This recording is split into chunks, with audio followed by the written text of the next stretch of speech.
Bom dia, meu nome é Cid Mauro Araújo de Oliveira, eu sou pastor da Igreja Evangélica Congregacional. Eu vim para o Acre em 1995 como missionário e agora nós dirigimos uma congregação no bairro Manuel Julião e temos uma chácara para trabalho de ação social com crianças no município de Senador Guiomar. Agradeço a oportunidade, é uma bênção estar com você nesta manhã. Quero ler um trecho da Palavra de Deus, um versículo apenas, na segunda carta aos Coríntios, capítulo 5, 19. Diz assim a Palavra de Deus, isto é, Deus estava em Cristo, reconciliando consigo o mundo, não lhes imputando os seus pecados, e pôs em nós a palavra de reconciliação. Esse é um texto que meu pai gostava muito dele. Meu pai, pastor também, já está com Jesus na glória, e ele tinha um programa de rádio em que ele visava os crentes afastados das igrejas, aquilo que na nossa cidade a gente chama de o crente desviado. E essa palavra é especial para você que se diz afastado da igreja, ou para você que ainda não tem a certeza do teu encontro com Jesus. A Bíblia diz que Deus estava em Cristo, reconciliando com Ele mesmo o mundo. Eu costumo dizer para os meus alunos, às vezes em sala de aula e na igreja mesmo, às vezes as pessoas encaram os milagres da Bíblia como coisas assim que não são verdadeiras ou que a ciência é incapaz de comprovar. Eu falo, olha, se você quer encarar de frente os absurdos da Bíblia, o principal absurdo da Bíblia é quando a Bíblia diz que esse Deus que ela apresenta se fez homem, para que a gente tivesse comunhão com Ele, para que Ele pudesse habitar em nós. Você quer ouvir um absurdo maior do que esse? Pois a Bíblia diz que esse Deus estava em Cristo para reconciliar com Ele o mundo. A palavra da reconciliação, a palavra do teu encontro com Deus está ao teu alcance. E esse texto é um texto muito interessante. Eu vou até pedir que depois você leia o capítulo 5 da segunda carta aos Coríntios. No final ele vai dizer que o ser humano que crê em Jesus, que aceita Jesus como Salvador, é embaixador em nome de Deus. Fala como se Deus mesmo estivesse falando. Então, por isso que esse texto é um texto do qual eu gosto muito. E uma coisa interessante que esse texto diz é que quando Deus se aproxima do homem, não joga na cara do homem o seu pecado. A gente vive um tempo em que as pessoas às vezes têm medo dos crentes, porque acham que o crente é aquele que tem um dedo acusador. O crente é aquele que vai apontar e vai apontar para o pecado dos outros. Ou o crente é aquele pseudo-santificado, ele se acha assim tão melhor do que os outros, que ele acaba dizendo, rapaz, como eu sou santo. Pois a Bíblia diz que Deus, quando vai encontrar-se com um homem, não joga na cara de ninguém o seu pecado. Eu vou ilustrar o que eu estou dizendo com uma passagem da Bíblia. Lembram naquela passagem em que as pessoas levaram uma mulher adúltera e Jesus estava, talvez até numa hora de lazer com os apóstolos, porque diz que ele escrevia na areia e nem se sabe o que ele escrevia. O fato é que aquela turba, aquele grupo de pessoas chegou e jogou aquela mulher, humilhou aquela mulher, e começaram a dizer, ela é adúltera, foi pega em flagrante, apedreja, apedreja. Jesus fez de conta que nem era com ele. Até que alguém daquela turba, daquela multidão, falou assim, e aí Jesus, você não tem nada a dizer? Aí Jesus virou e falou, é comigo? E o que Jesus disse? Vocês querem apedrejar? Falta pedra? Apedreja. Agora, vai apedrejar essa mulher quem não tem nenhum pecado.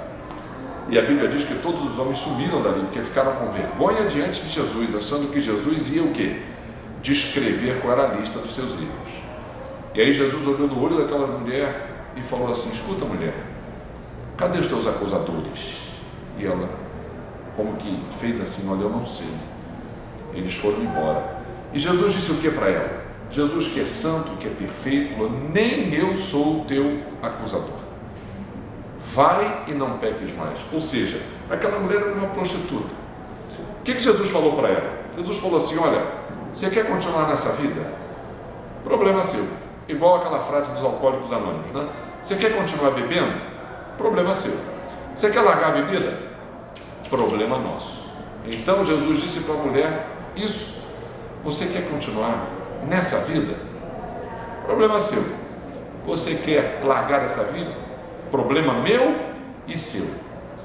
Meu amigo, Deus estava em Cristo reconciliando você com Ele.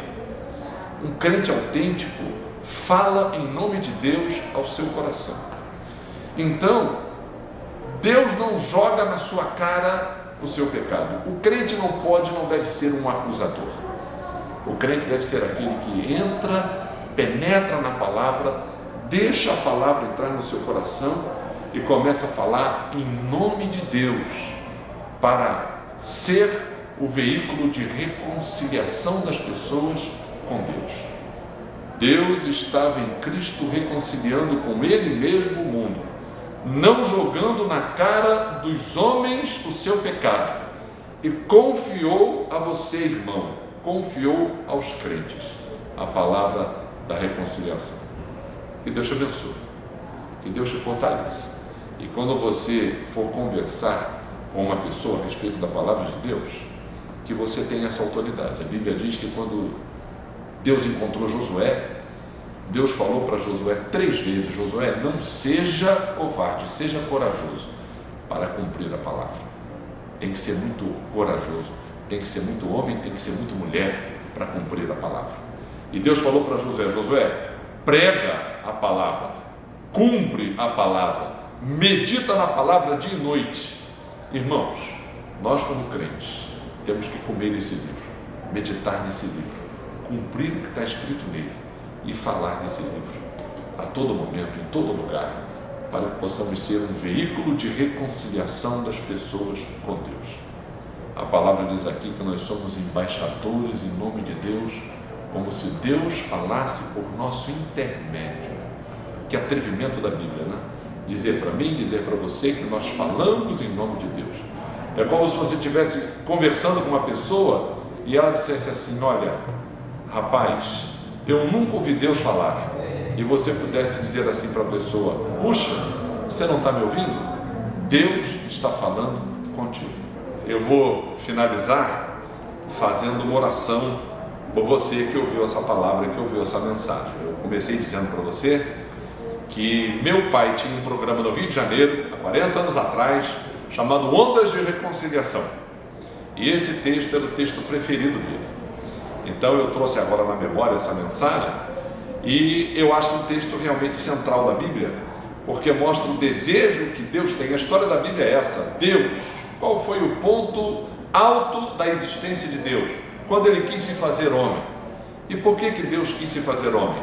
Para que pudesse reconciliar você, reconciliar a mim com Ele. Então nós vamos fazer agora uma oração, tá? Para você que está nos ouvindo. Senhor, eu agradeço muito essa oportunidade de chegar ao coração dessas pessoas nesta manhã. Nós te pedimos, Senhor, que esses que ouvem a Tua palavra possam ter consciência, Senhor, que és Tu que falas, porque Tu falas por boca de homens, por boca de mulheres, e que ele possa ter convicção, que ele pode ter acesso à Tua palavra, ele pode entendê-la, e ele pode ter certeza da sua salvação, porque a Tua palavra garante isso. Nós agradecemos, nós oramos por cada ouvinte, em nome de Jesus, amém.